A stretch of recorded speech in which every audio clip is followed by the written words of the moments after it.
So, here's the final part of the history of Spawn of Psychosis.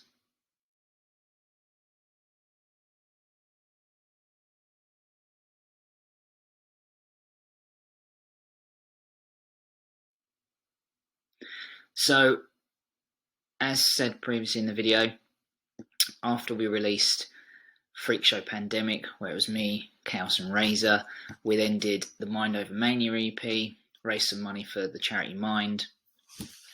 Razor felt like it'd be a good idea for him to go on to second guitar live and to obviously fill out the sound more live, which we agreed, and we ended up getting Chaos on bass.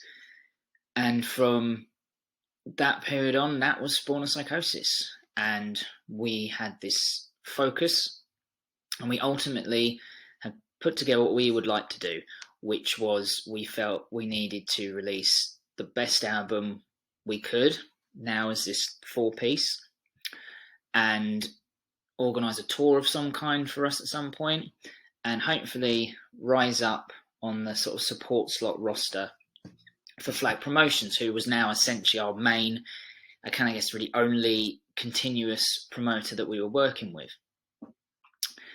And that's what we did. That was the plan. And that culminated really in spending the longest time we'd ever spent on writing, recording, going over songs that didn't make it perhaps from past releases. One song to mention would be Digital Degenerate. That was meant to be on Freak Show Pandemic, but got dropped because of time constraints. So that came back, slightly tweaked, slightly improved, for what will become our 2015 release, which is Ministry of Transition.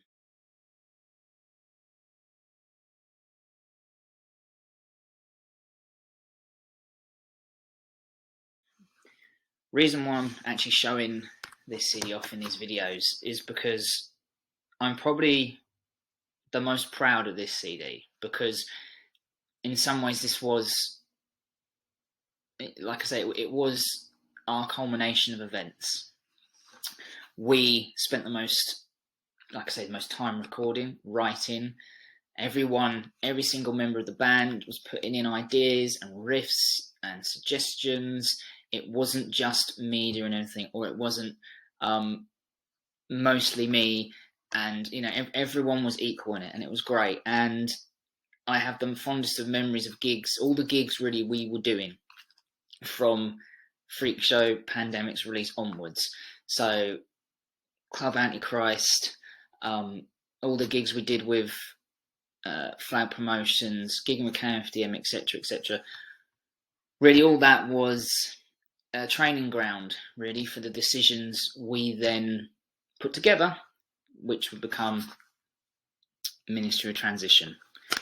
By this point, we had networked with bands that we'd played alongside or had seen, and we had kind of mutual connections, and a couple of those musicians guest appeared on this CD on guest vocals on a couple of tracks. Simon from Paresis and Richard from Machine Rocks, they guest appeared on this. And some other friends of ours who were in the music biz helped out and did kind of guest spots, because this was a concept album, really. I don't exactly know or remember how it came about, but at some point during working on all the ideas for this, the idea came out to make it needed a concept, like a thing that held it all together, which, to be fair, generally we had in all our previous releases, but sometimes it was kind of a non, like it wasn't planned. We would write songs, put them together, and realise there was some kind of a mutual thing going through all of them. So the concept of this was the idea of a world governing society, which became called the Ministry of Transition, and that there was a rebel group called 58 who had a whole backstory, and were they rebels for the people, were they terrorists? So there was kind of modern day connotations to this. Not every song on this album was a complete exact link to the narrative, but they all had a sense of, I guess, bleakness about them and an anger and a kind of a lot of them were talking points of what was going on in society at the time. I mean, the single we released off this album was Martyr, and we got a lyric video done by Very Metal Art, by Andy Pilkington of Very Metal Art, and he did the lyric video for Martyr, and that was the first of what was meant to be a series of singles that would come off of this album. And Martyr was actually inspired by a news article I'd read about a poor girl who she had committed suicide after having people bully her online to such an extent that she felt she needed to take her own life. And that notion of online bullying and those kind of issues were something that the band has touched on in the past. But at that point, I felt that that was really something that needed to be talked about. So, yeah. So we recorded the album ourselves across our sort of two home studios, HQ1 and HQ2, which is basically my home studio and Razor's home studio. For, as I say, for months, really, I guess years, if you really think about it, because a lot of these songs were kind of in various forms, like I say, from Freakshow Pandemic up to the time when this was released. And it was mixed by Graham Waller again, and it was mastered this time by Reza Udhin of Chronica Mastering, who is very well known in sort of the underground music scene. He's been involved with Killing Joke before. He's played alongside them, and he's mixed and mastered lots and lots of things. So, yeah, we had carved out our niche by this point. We had regular enough gigs through Flag. We wanted more gigs, though. We wanted to work with more promoters, get out more. We wanted to do a tour. And this was our... I feel it's right to say this was our most popular CD we sold for the first time, because we did a lot of hype for it, and we did pre-orders, and we were able to pre-order bundles, so people pre-ordering the album and getting CDs, t-shirts, hoodies, beanies. It was I guess you could say we felt we were finally ticking all the boxes. I mean, this copy I have in my hand is the first edition. Later on we did do a reprint. This is a digipack, so everything about the design was based on the fact that it would be this digipack with a booklet. The CD was done to look like vinyl. Incidentally, the artwork was done by John Briggs of Inquisition Designs. Again, so this was also the first time someone else did the artwork for us. Previously, it had always been me that put the artwork together. Even if like the art was made up of photos by other people, now credited for the photography, but the general adapting photos or photoshopping things, that was generally all done in-house by me. So I think it was just before it came out, or maybe even exactly the same day, I can't fully remember, but we played a gig with Hansel and Gretel, which was amazing. We used that gig to promote the fact that this CD was in existence. Simon Fuller from Paresis, he came up on stage and guest vocaled for us live, and it felt good. It really felt like we were making it, for a better way to put it. And that was all at the end of 2015, and we had some ideas of what we wanted to do the next year, and everything was looking really good. And then 2016 happened,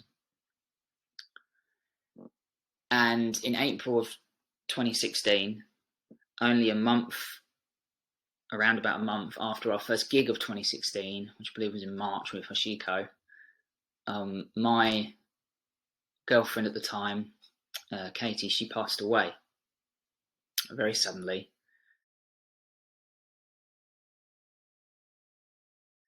And that, for me, changed a lot of things. And obviously, that was a defining moment in life. And the next time we played as a band was in August of that year, and we played in Brighton, and we played with Mortis, and this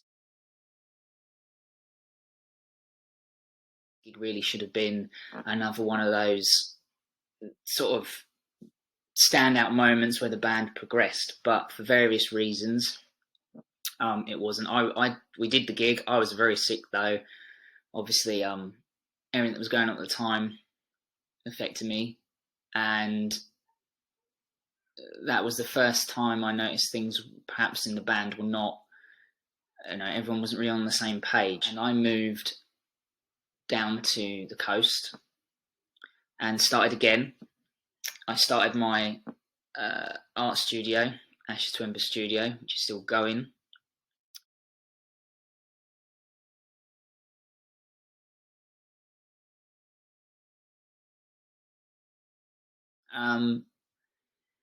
And still was doing the band though. I don't remember the exact date, but at some point after the Mortis gig, Drag decided to leave the band. I don't really know why. I still don't really know why. So he left the band. So it was just me, Chaos and Razor, but we felt we could carry on. I was still writing stuff. In 2017, to mark the year of her passing, I released the charity song Phoenix to raise money for the Neuro Foundation, which was Katie's chosen charity.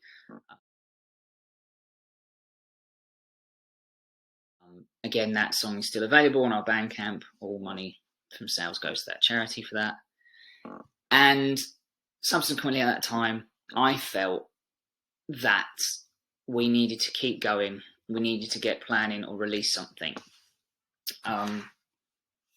We wanted to work with other promoters. We wanted to do more things ourselves still. So we ended up deciding to release a 2-part EP. Essentially, we were going to have an album's worth of songs and split in 2 releases. And again, was kind of trying to be creative and have a theme. The theme really was surviving through the events that happened in 2016. The idea was one CD represented the during, the suffering of these moments, and then the second one was that, we've come out of it the other side, we're stronger, we're still here, etc. And that's what 2017's Anno Diablo Volume 1 was. Anno Diablo meant Year of the Devil. And when I look back on this release, there are things I would change, mixing and mastering. I kind of feel, guitars might be too low and synths too loud or whatever. But, it was really a moment in history, though. All the songs on it pretty much were really me venting with what was going on or what happened. So we did that. We played some gigs as a 3-piece again. We played Beat Cancer down at Electroworks. We played some independent gigs at Cult 13 in Southend. But it was hard. Now there was more distance between the band members. It was harder to meet up, and everyone was having things going on in their personal lives, different commitments, etc. Some of us had, would end up having kids kind of, during this period of time. So things weren't really running like they used to. And in 2018, we were meant to play Breaking Bands Festival, which is a festival I'd want us to play on for a very long time. In fact, the organisers of Breaking Band, when they were one of the first internet radio stations to play our track. So we had this long kind of history of kind of communicating with them and stuff, but unfortunately we had to pull out. Razor decided to leave the band very abruptly with no real explanation as to why. But he left, and that left me and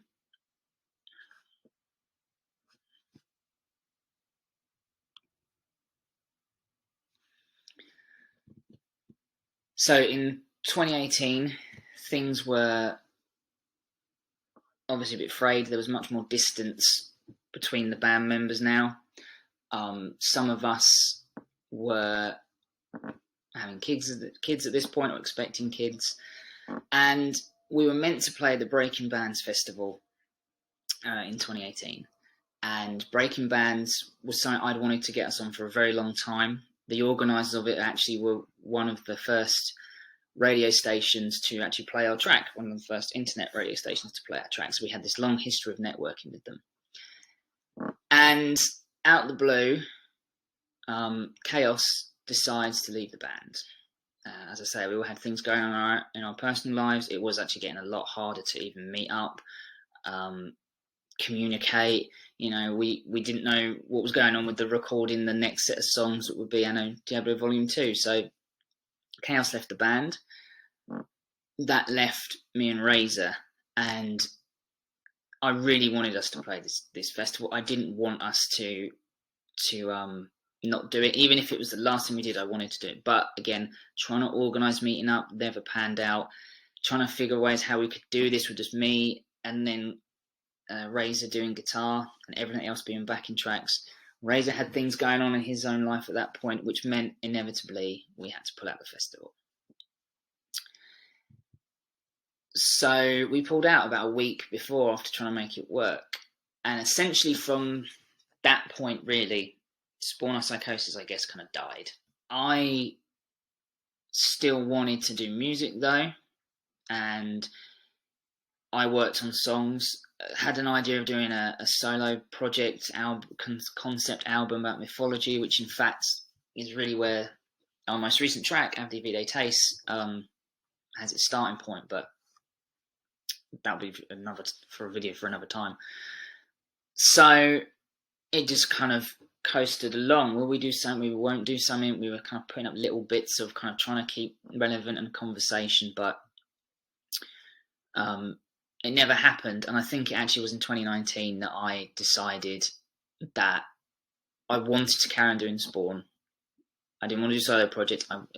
Just Spawn of Psychosis. That was my baby for music anyway from the start. And Razor and I had a discussion, and yeah, he left the band, which sucked. It sucked that my brothers in this band were no longer part of it. But I guess it was liberating, because it meant that if I was going to do this, I could just do it. I could just write stuff, get on with it, not having to wait, trying to negotiate things and figure out how I meet up. And then, of course, everybody in the Thailand world then gets hit with the pandemic. And everything's in lockdown. So what are we going to do but just survive? And during that time, doing my artwork on the sideline, that kind of dried up. And before the pandemic hit, I was doing a normal day job again. But that itch of doing stuff musically, and that itch of doing music to then make artwork for that music, etc., etc., all the things that were the starting point of Spawn of Psychosis anyway, that started itching away. And by 2021, I think it was, I decided, so I finished up a song I had called What's Up Metalheads.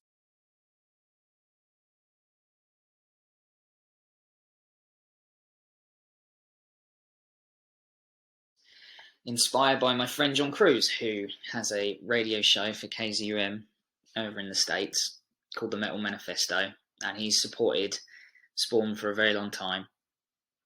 So I wrote this song, got in contact with Graham Waller again. He mixed and mastered it, and it's released, and all the money that is made from selling this song goes back to KZUM, because as a station, they're run on donations. It's like a community radio station.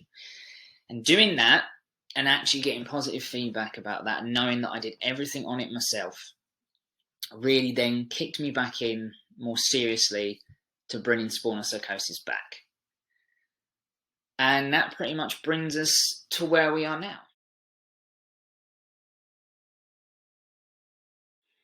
As I'm recording this, it is the 3rd of May, 2022. And Spawn of Psychosis is back.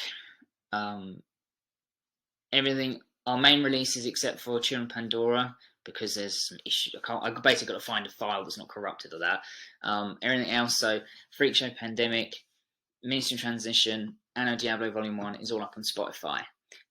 as is our most recent track, Abdi Vide Taste.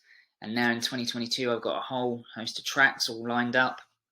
The plan is to release them over the year and then release a physical CD with those tracks and some other stuff that hadn't been released previous. And I hope that I can put together a live band again at some point and get out there. So yeah, that is pretty much the history of Spawn of Psychosis. It's been a wild ride, and to realise that I've kind of, 20 odd years of actually doing this is really crazy. There are no grudges against myself to any of the ex-members. I wish they were still in this band. But life and things had different plans. And yeah.